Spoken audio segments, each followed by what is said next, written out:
Hello दोस्तों, स्वागत है आपका आज की क्लास में।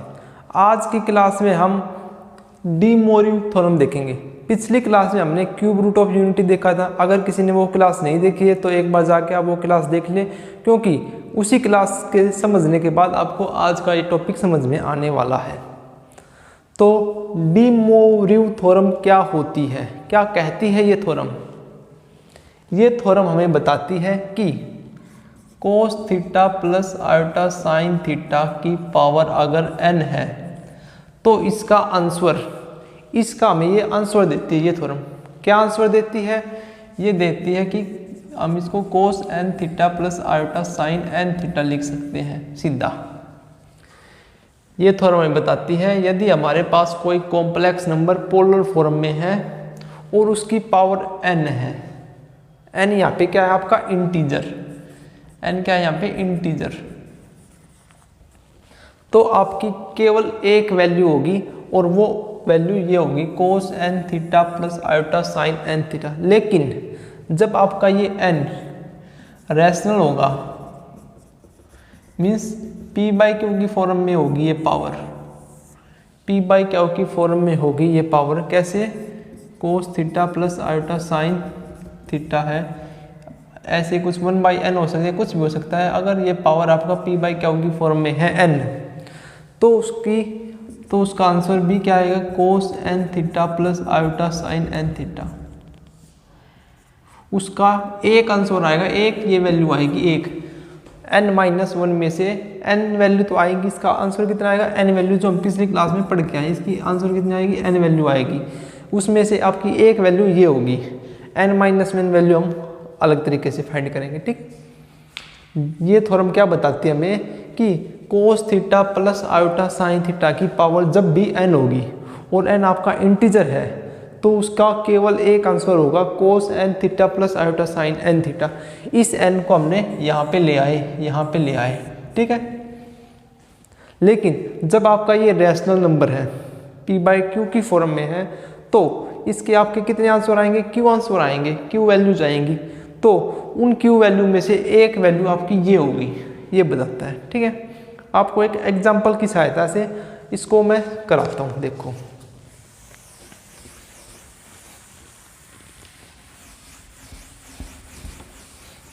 एग्जांपल, आपका एग्जांपल है z is equal to √3 plus iota की पावर 5, √3 प्लस आयोटा की पावर 5, ये आपका एग्जाम्पल है। अब देखो पावर है ज़्यादा, हम इसको खोल लेंगे। एक तो मेथड क्या है कि इसको 5 बार लिख के इसकी मल्टीप्लाई करें फिर आंसर निकालें। एक क्या है, इसमें जो हमने ये थ्योरम पढ़ी यही थ्योरम अप्लाई कर दें, और उस थ्योरम को अप्लाई करने से पहले हमें इस क्वेश्चन को किस में लेकर आना पड़ेगा? पोलर फॉर्म में। पोलर फॉर्म क्या होती है आपकी? z equal to r cos theta plus iota sine theta. एक r की वैल्यू चाहिए हमें, एक थीटा की वैल्यू चाहिए। r क्या होता है आपका? r तो आपका होता है मॉडुलस, तो ऊपर वाले का मॉडुलस कितना आ जाएगा? 3 + 1 4, कितना आ गया? 2। और थीटा कितना हो जाएगा आपका? दो, ये फर्स्ट क्वाड्रेंट में है दोनों, तो थीटा आपका अल्फा की इक्वल होता है, तो tan z inverse y/x। tan z inverse y की वैल्यू कितनी है? 1/√3, तो tan z इनवर्स √3 किसके ऊपर होता है आपका? π/6 के ऊपर, तो कितना आ गया? थीटा π/6। तो हमारे पास क्या बन गया? z equal to 2 cos π/6 plus iota sine π/6। इसकी पावर कितनी है? 5। अब ये थ्योरम क्या बताती थी, जो डी मोरिव थ्योरम है वो क्या बताती है कि जब आपकी पावर n इंटीजर फॉर्म में है तो उसको क्या लिख देंगे हम? 2⁵5। ये तो 2 तो अलग हो जाएगा पहले ही, पावर को हम यहाँ पे लेके आ जाएंगे ना, यहाँ पे तो कोस 5π/6 प्लस आयोटा साइन 5π/6, ये आपका सॉल्यूशन हो जाता है। आगे भी आप इसको सॉल्यूशन करना चाहें तो 2⁵5 है, इसको क्या लिख सकते हैं? कोस 5π/6 प्लस आयोटा साइन 5π/6, कोस π-π/6 प्लस आयोटा साइन π-π/6।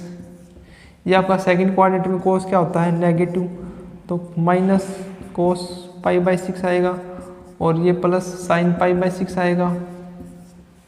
तो कितना आ गया 2 की power 5 into minus cos pi by 6 की वैल्यू -√3/2 होती है, और इसकी वैल्यू कितनी होती है, यहाँ पे आपका आयोटा भी है ना, प्लस में आयोटा 1/2, 2 कॉमन ले लेंगे तो 2⁵5 4, राइट। तो ये आपका आंसर आ जाता है। देखो कितनी इजी हमने कर लिया है। हम एक बार 5 टाइम इसकी मल्टीप्लाई कर दे कितना टाइम लगता, लेकिन अगर हमने डी मोरी थ्योरम पढ़ी है, जब भी आपकी पावर हाई है तो हम ऐसे उस क्वेश्चन को इजी कर सकते हैं, इजी बना लेंगे, ठीक है। पहले इसको पोलर फॉर्म में कन्वर्ट करेंगे, पोलर फॉर्म में कन्वर्ट करने के बाद कुछ नहीं करना, सीधा जहाँ पे थीटा है उसके साथ उसको मल्टीप्लाई करा देनी है और उसको सोल्व करके लिख देना है। अब यहाँ पे 5 है, कई बार 10 भी होगा, 12 भी होगा, 15 भी होगा, तो ऐसे मल्टीप्लाई नहीं कर सकते ना बार बार, तो उसके लिए यही थ्योरम है, ठीक है। ये तो हो गया जब आपकी इंटीजर है, क्या है, n इंटीजर। लेकिन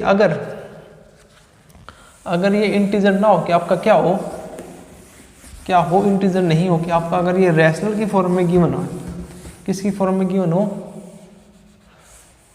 1/5 हो, 1/5 है, तो कैसे होगा, ये देखने की बात है। तो कैसे होगा आपका,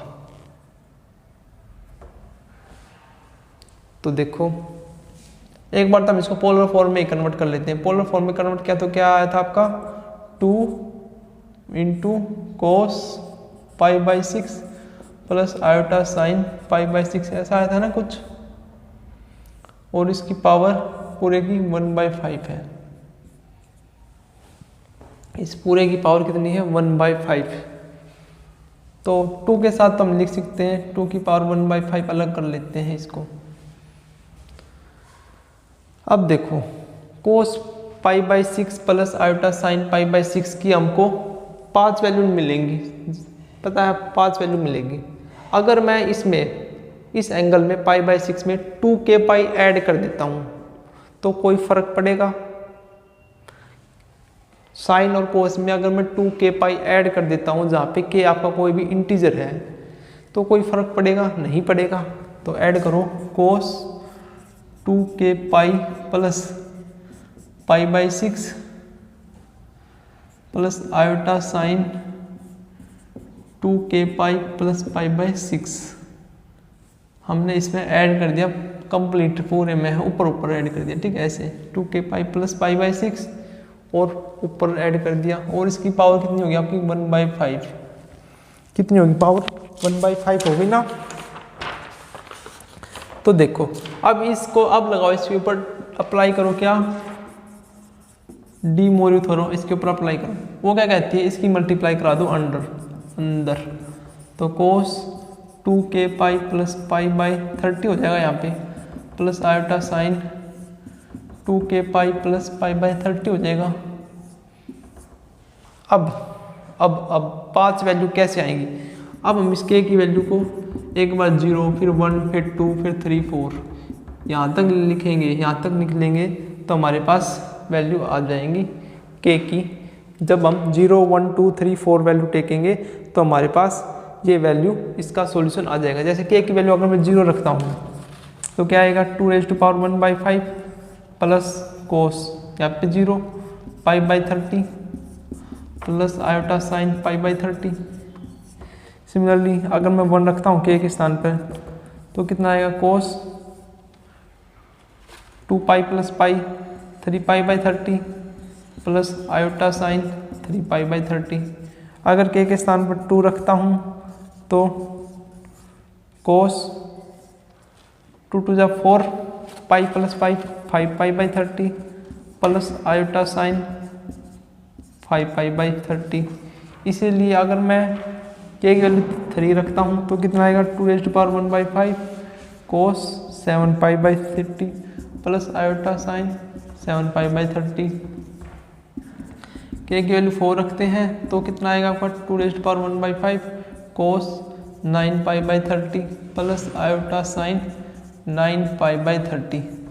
तो ये वैल्यू है जो आपके पास आती है, ये वैल्यू है जो आपके पास आएगी।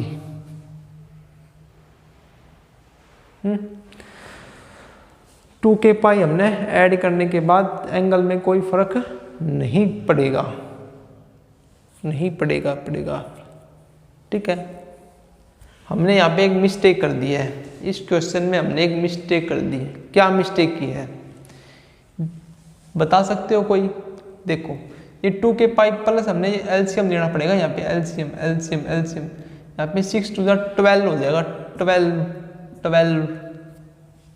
12 के पाई प्लस 12 के पाई प्लस पाई हो जाएगा। ठीक है, तो k की वैल्यू अगर 0 रखेंगे तो पाई/30 आएगा, लेकिन जब k की वैल्यू हम 1 रखेंगे तो 12 पाई प्लस पाई 13 पाई आएगा। 2 रखेंगे तो 12 दूनी 24 प्लस 1 25 आएगा। 3 रखेंगे तो 12 तिया 36 प्लस 1 37 आएगा, और 4 रखेंगे तो 12 चौक 48 प्लस 1 49 आएगा, 49 यहाँ पे 37। तो ये गलती हो गई थी। ठीक है, बाकी आंसर आपका सही है। तो आपके ये आंसर ऐसे फाइंड होंगे जब आपकी n की वैल्यू रैशनल की फॉर्म में हो, और जब आपकी n की वैल्यू सीधा इंटीजर गिवन है तो आपका सीधा आंसर विदाउट 2 के पाई ऐड करने, सीधा आंसर आपका यहीं से हम निकालेंगे। ये स्टेप हमको करने की ज़रूरत नहीं पड़ेगी, 2 के पाई ऐड करने की ज़रूरत नहीं पड़ेगी। ठीक है, अगर आपका n इंटीजर है, अगर रैशनल की फॉर्म में है तो आपको 2 के पाई ऐड करना ही पड़ेगा। ठीक है, अब देखो आपने पता, हम देखो क्यूब रूट ऑफ यूनिटी निकाल लिया, फोर्थ रूट ऑफ यूनिटी निकाल लिया, फिफ्थ रूट ऑफ यूनिटी निकाल लिया, फिफ्थ रूट। अब हम nth रूट ऑफ यूनिटी निकाल लेते हैं जो हमारा टॉपिक है, nth root of unity. Let z 1/n। ठीक है, अब देखो, अब इस 1 को अगर आप पोलर फॉर्म में लिखना चाहे तो कैसे लिखेंगे? इसका मॉडुलस कितना आएगा? r की वैल्यू कितनी आएगी? 1। और थीटा कितना आएगा आपका? थीटा अगर प्योरली रियल नंबर है तो आपको हमने बताया था एंगल कितना होगा? 0 डिग्री। पोलर फॉर्म में क्या है? r cos थीटा, r की वैल्यू 1, cos थीटा की value cos 0 plus iota sign 0 की पावर 1/n। अब इसकी कितनी वैल्यू आएंगी? n वैल्यूज आएंगी। कितनी वैल्यू आएंगी? n वैल्यू आएंगी। तो देखो अब n है तो इसमें अपने 2 के पाई ऐड करना पड़ेगा, तो ऐड करो cos 2 के पाई प्लस 0, cos 2 के पाई इंटू साइन 2 के पाई लिख सकते हैं हम। अप्लाइड डी मोरिव थ्योरम अप्लाई करेंगे तो क्या आ जाएगा? ये 1/n आपका यहाँ पे आ जाएगा, cos 2 के पाई by n plus iota sine 2 के पाई बाई n। बस अब हमने किसकी वैल्यू रखनी है? k की। k की वैल्यू कहाँ तक रखेंगे? 0 1 2 3 अप टू n-1 तक हम k की वैल्यू रखेंगे, तो हमारे पास n रूट आ जाएंगे।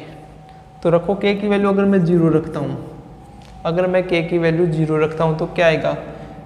cos 0 plus iota sign 0, cos 0 1 होता है, आयोटा साइन 0 0 होता है, तो कितना आ गया एक वैल्यू आपके पास? 1। अगर जब हमने k की वैल्यू 0 रखी तो कितना आ गया आपका? 1।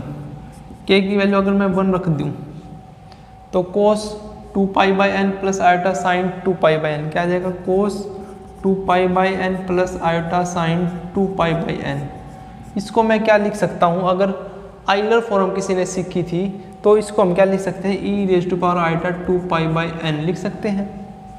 k इज इक्वल टू 2 है तो आपका कितना आ जाएगा? cos 2 2 जा 4 pi by n plus iota sine 4 pi by n। इसको हम क्या लिख सकते हैं? e iota 4 pi by n up to k raise to power n-1 तक हम करेंगे तो इसको क्या लिख देंगे? cos 2 n-1 into pi by n plus iota sine 2 into n-1 into pi by n। इसका आइलर फॉर्म में क्या आएगा? e raise to power iota 2 into n-1 into pi divide by n। अगर अब जो ये वैल्यू आई है, अगर मैं इसको क्या मान लूँ? अगर मैं इसको अल्फ़ा 1 मान लूँ, इसको अल्फ़ा 2 मान लूँ, इसको अल्फ़ा, ये n-1 होगा, तो हमारे पास क्या रूट आ गए, क्या n रूट आ गए, 1 alpha 1 alpha 2 alpha 3 up to में अल्फा n माइनस 1, जिसमें आपकी अल्फा 1 की वैल्यू कितनी है, ये है, अल्फा 2 की वैल्यू कितनी है, ये है, अल्फा n माइनस 1 की वैल्यू कितनी है, ये है, और 1 तो है ही है। ठीक है, तो ये आपके रूट्स आ गए, n रूट, n था, n रूट आ गया। जब हमने क्यूब रूट ऑफ यूनिटी पढ़ा था तो यहाँ पे 3 था, 3 वैल्यू आई थी, 1 ओमेगा ओमेगा स्क्वायर, है ना, याद है ना आपको। तो अब इनकी प्रॉपर्टीज देखो एक बार। प्रॉपर्टी क्या कहती है पहले, अगर देखो एक तो यहीं से देख लो, 1 अल्फा 1 अल्फा 2 अल्फा n, ये आपकी जिप्पी बना रहे हैं, क्या बना रहे हैं, जिप्पी बना रहे हैं, जिसमें आपका कॉमन रेशियो कितना है, कॉमन रेशियो वो कितना है, अल्फा 1, कॉमन रेशियो कितना आपका, ये आपका common ratio E raise to power iota 2 pi by N है, कितना है, E raise to power iota 2 pi by N है हर केस में। इसको आप ऐसे भी लिख सकते हो, 1 alpha alpha square alpha cube and shown alpha n minus 1, power की फॉर्म में आप ऐसे लिख सकते हैं और ऐसे भी लिख सकते हैं, जो जैसा आपका मर्जी हो वैसा लिख सकते हैं आप इसे।